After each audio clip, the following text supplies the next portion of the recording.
খুনের দায়িত্ব তারেক জিয়াকে গ্রহণ করতে হবে। তোফাজ্জল হত্যার যদি সঠিক বিচার হতো তাহলে সাম্য হত্যা হতো না, আর সাম্য হত্যার যদি সঠিক বিচার হতো তাহলে আজকে এই ব্যবসায়ীর হত্যা হতো না। এই দেশে হাসিনা ফ্যাসিবাদ কায়েম করে থাকতে পারে নাই, এই দেশে হাসিনা খুন করে থাকতে পারে নাই।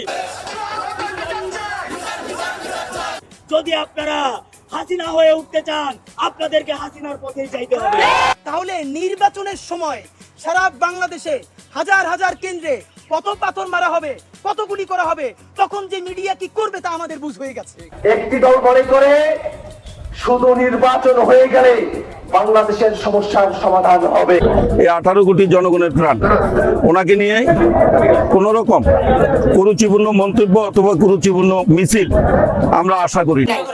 আমরা কখনো চাই নাই হাসিনা গত জুলাইয়ে বাংলাদেশে যে নির্মম অবস্থা করে গিয়েছে, এই জুলাইয়ে এসে আমরা সেই নির্মম অবস্থা দেখতে পাবো। আপনারা চেষ্টারই হন না কেন, হাসিনা হইতে চাইেন না, আবার আরেক জুলাই নেমে আসে। 24-এর অভ্যুত্থানে সেই আকাঙ্ক্ষা নিয়ে আমরা রাজপথে নেমেছিলাম, সেই আকাঙ্ক্ষা এখনো পূরণ হয়নি। ঢাকার মিটফোর্ড রোডে ব্যবসায়ী হত্যাকাণ্ডে বিএনপির ভারপ্রাপ্ত চেয়ারম্যান তারেক রহমানকে দায় নিতে হবে বলে মন্তব্য করেন চরমুনার পীর ফয়জুল করিম। তিনি আরো বলেন, এই খুনের দায়িত্ব তারেক জিয়াকে গ্রহণ করতে হবে। এই খুনের দায়িত্ব মির্জা ফখরুলকে গ্রহণ করতে হবে। এদিকে দর্শক একটি দলকে উদ্দেশ্য করে বলেন, শেখ হাসিনা হয়ে উঠেন না। আপনারা চেষ্টারই হন না কেন, হাসিনা হইতে চাইেন না, আবার আরেক জুলাই নেমে আসে। অপরদিকে দর্শক ব্যবসায়ী হত্যার প্রতিবাদে ইডেন কলেজের শিক্ষার্থীরা বলেন, আর আমরা দেখতে পাই লিগ গেছে যেই পথে, দলও সেই পথেই যাচ্ছে। এমন আচার আচরণ যদি কোনো দলের হয় তাদের। এদিকে দর্শক তারেক রহমানকে কটূক্তির প্রতিবাদে বিএনপি নেতারা বলেন, এই 18 কোটি জনগণের প্রাণ, ওনাকে নিয়ে কোন রকম কুরুচিপূর্ণ মন্তব্য অথবা কুরুচিপূর্ণ মিছিল আমরা আশা করি।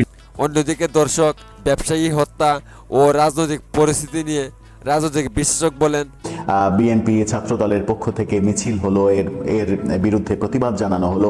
এটাকে পজিটিভ একটা দৃষ্টান্ত বলা যেতেই পারে, ভাবা যেতেই পারে যে বিএনপি উপলব্ধি করেছে যে দলীয়ভাবে মাঠ পর্যায়ে এই ব্যাপারটার প্রতিবাদ করতে হবে, এর এগেনস্টে দাঁড়াতে হবে। এটাকে পজিটিভ না ভাবার কোনো কারণ নেই। এই ঘটনাগুলো ঘটতো না, পাথর মেরে থেতলে দিয়ে মারার ঘটনাটা ঘটতো না বাংলাদেশে যদি গত 11 মাসে যত মব হয়েছে সেই মবকে থামানোর চেষ্টা করা হতো সরকারি পর্যায়ে। শেখ হাসিনার সময়ে যত আকাম কুকাম হয়েছে, বিশ্বজিৎ হত্যাকাণ্ড থেকে শুরু করে যত অভিযোগ করা হয় তার বিরুদ্ধে, তার সরকারের বিরুদ্ধে, সেই সব অভিযোগ যদি শেখ হাসিনার কাঁধে বর্তায়, সব অভিযোগের দায় যদি আমরা শেখ হাসিনাকে দিই, তাহলে গত 11 মাসে এই মিটফোর্টের সোহাগ হত্যাকাণ্ড পর্যন্ত যত ঘটনা ঘটেছে, যদিও এই সোহাগ হত্যাকাণ্ডের পরেও ঘটনা থেমে থাকেনি। আজকেও গণমাধ্যমে নতুন নতুন মবের নতুন নতুন চাঁদাবাজির খবর আসছে, ছিনতাইয়ের খবর আসছে, কোনো কিছুই থামছে না। কিন্তু এই যে যত ঘটনাগুলো ঘটছে, সেই ঘটনাগুলোর দায়কে আমরা প্রফেসর ইউনূসের উপরে চাপাবো। সরকারের পক্ষ থেকে সরকারের উপদেষ্টারা, সরকারের তথ্য উপদেষ্টা, সরকারের যুব ক্রীড়া উপদেষ্টা, সরকারের প্রেস সেক্রেটারি, সরকারের সহকারী প্রেস সেক্রেটারি, সরকারের উপপ্রেস সেক্রেটারি, তারা বারবার মবের বিরুদ্ধে মবের পক্ষে সাফাই গিয়েছেন। মব নেই, মব যারা বলছে তারাই সরকারের বিরুদ্ধে মব করছে, এমন কথা বলেছেন। তখন আজকে আবার উপদেষ্টা রেজওয়ানা তিনি বললেন সরকারের অবস্থান মবের বিরুদ্ধে কঠোর অবস্থান। তাহলে মবই তো নেই, সরকারের পক্ষ থেকে বলা হচ্ছে মবই নেই, তাহলে মবের বিরুদ্ধে আপনি কঠোর অবস্থান নেবেন কি করে? সেজন্যই প্রশ্ন উঠছে, গত 11 মাসে যদি সরকার সত্যি সত্যি মবের বিরুদ্ধে অ্যাকশন নিত, তাহলে এই আজকে মিটফোর্ডের এই ঘটনা পর্যন্ত আমাদের আসতে হতো না, এই পর্যন্ত আমরা আসতাম না। এনসিপি প্রতিবাদ করছে, মিছিল করছে, বৈষম্য বিরোধী আন্দোলন প্রতিবাদ করছে, মিছিল করছে, জামাতের পক্ষ থেকে হচ্ছে, ইসলামী আন্দোলনের পক্ষ থেকে হচ্ছে, বিভিন্ন জায়গা থেকে প্রতিবাদ হচ্ছে, বিক্ষোভ হচ্ছে। এই ভিডিও যখন করছি তখনও খবর আসছে যে বিভিন্ন বিশ্ববিদ্যালয়ে মশাল মিছিল হচ্ছে। এই ঘটনাগুলো ঘটছে, খুবই সুন্দর কথা।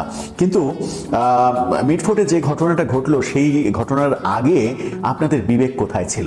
আপনারা কেন চুপ ছিলেন? আপনারা কেন আপনাদের স্তব্ধতা না, নীরবতা কেন দেখেছি আমরা? নীরবতা দেখেছি এই কারণেই যে আগের ঘটনাগুলোর বিরুদ্ধে সোচ্চার হলে সেখান থেকে রাজনৈতিক ফায়দা হাসিল করা সম্ভব নয়। এখন তো আপনাদের রাজনৈতিক বক্তব্য শুনছি, বিএনপির কাঁধে বন্দুক রেখে এক ধরনের নিজেদের স্বার্থ সিদ্ধির ব্যাপারটা দেখছি।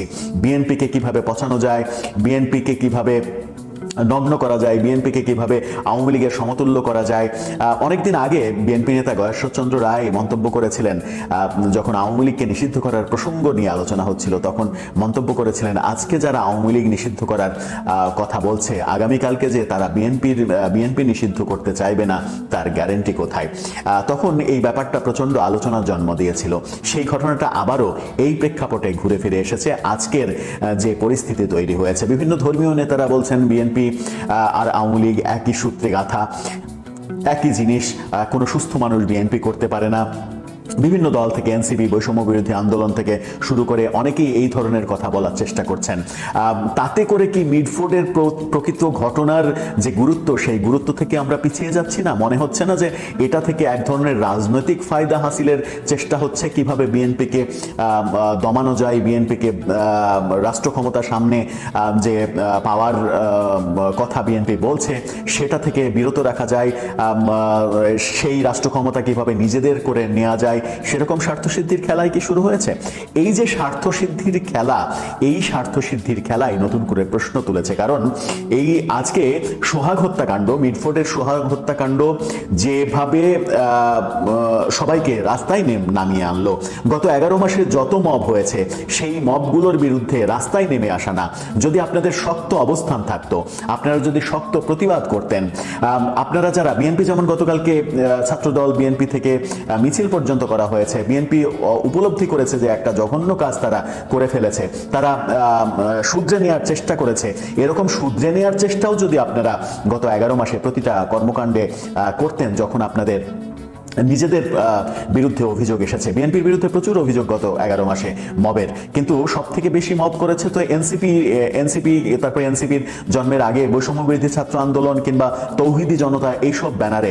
সেগুলোকে ওন না করে সেগুলোর যদি প্রতিবাদ করতাম আমরা, সেগুলোকে যদি ডিজোন করতাম এবং সরকারকে প্রেশার ক্রিয়েট করতাম যে এগুলোর বিরুদ্ধে অবস্থান নিতে হবে, কারণ কোনো বিচার বহির্ভূত কোনো কর্মকাণ্ডই সমর্থনযোগ্য নয়, তাতে আইনের শাসন নষ্ট হয়, তাতে সমাজে বিশৃঙ্খলা তৈরি হয়, সেগুলো আমরা করিনি বলেই আজকে পাথর মেরে শরীর থেতলে দিয়ে মৃত্যু কার্যকর করার যে দৃশ্য, সেই দৃশ্য পর্যন্ত আমাদের আসতে হলো।